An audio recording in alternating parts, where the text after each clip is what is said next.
बहुचर्चित पत्रकार रामचंद्र छत्रपति हत्याकांड में एक बार फिर बड़ा मोड़ आ गया है। मामला अब देश की सबसे बड़ी अदालत यानी सुप्रीम कोर्ट पहुंच चुका है। पंजाब और हरियाणा हाई कोर्ट द्वारा डेरा प्रमुख गुरमीत राम रहीम को बरी किए जाने के फैसले के खिलाफ दायर एसएलपी स्वीकार कर ली गई है। सुप्रीम कोर्ट ने डेरा प्रमुख गुरमीत राम रहीम और अन्य आरोपियों को नोटिस जारी कर जवाब मांगा है। इस पूरे मामले पर मृतक पत्रकार के बेटे अंशुल छत्रपति ने सीबीआई की कार्यशैली और चुप्पी पर गंभीर सवाल खड़े किए हैं। मेरे पिता पत्रकार रामचंद्र छत्रपति की हत्या के मामले में सुप्रीम कोर्ट में हमने एक स्पेशल लीव पिटीशन दायर की थी। उस मामले में हमने छूट मांगी कि हमें अपील हमारी एडमिट की जाए, क्योंकि जो गुरमीत राम रहीम डेरा सच्चा सौदा के मुखिया, जिनको मुख्य षड्यंत्रकर्ता बनाया था सीबीआई ने अपनी जांच के अंदर, और सीबीआई अदालत पंचकुला ने उन्हें उम्र कैद की सज़ा सुनाई बाकी 6 आरोपियों के साथ। तो उस जांच में और उस फैसले के खिलाफ जो अपील थी, Punjab and Haryana high court ने उस अपील में जो फैसला सुनाया उसमें गुरमीत राम रहीम को बरी करते हुए बाकी 6 आरोपी थे उनकी सज़ा को अपहेल्ड किया गया। तो हम लोगों ने उस फैसले के खिलाफ Punjab and Haryana high court के इस फैसले के खिलाफ हमने सुप्रीम कोर्ट में का डोर नॉक किया और वहां हमने एक एसएलपी मूव की थी, जो कल 10 अगस्त 2026 के लिए लिस्टेड थी।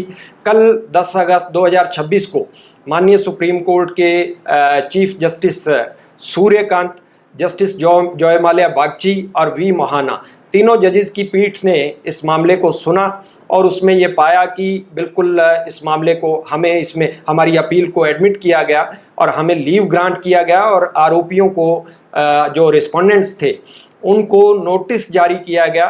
तो गुरमीत राम रहीम के वकील जो है वो अदालत में हाजिर थे और उनकी तरफ से बिल्कुल वो नोटिस जो है उसी वक्त रिसीव किया गया। तो ये हमारे लिए एक राहत की बात है कि माननीय सुप्रीम कोर्ट ने आरोपियों को नोटिस किया है, रिस्पोंडेंट्स को, और जो हमारी अपील जो है उसे एडमिट कर लिया गया है। आपको बता दें कि 17 जनवरी 2019 को सीबीआई की विशेष अदालत ने डेरा प्रमुख गुरमीत राम रहीम को उम्र कैद की सजा सुनाई थी। हालांकि पंजाब एवं हरियाणा हाईकोर्ट में अपील के बाद 7 मार्च 2026 को हाईकोर्ट ने डेरा प्रमुख को बरी कर दिया था, जबकि अन्य 3 दोषियों की सजा बरकरार रखी थी।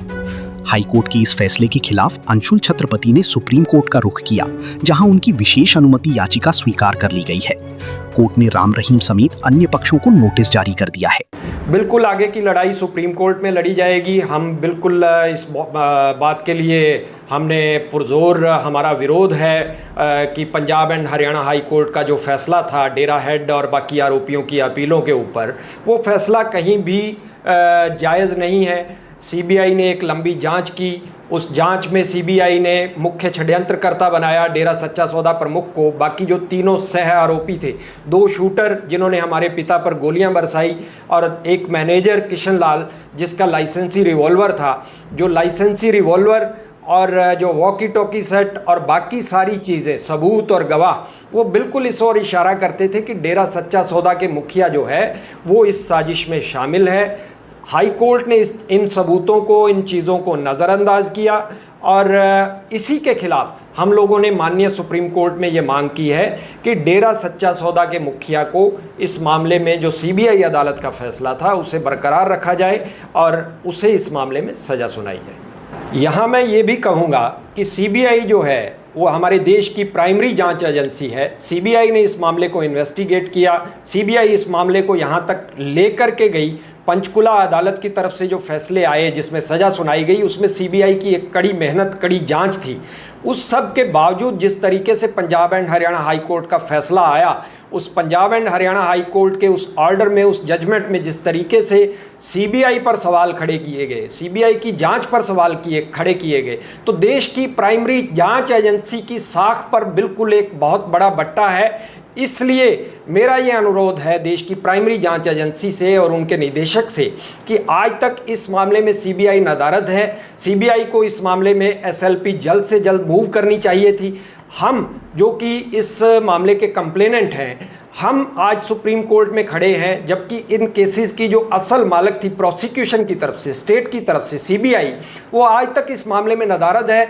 तो कहीं ना कहीं ये डिले जो है वो सवाल खड़े करता है, शंका पैदा करता है कि सीबीआई की तरफ से ये देरी क्यों है।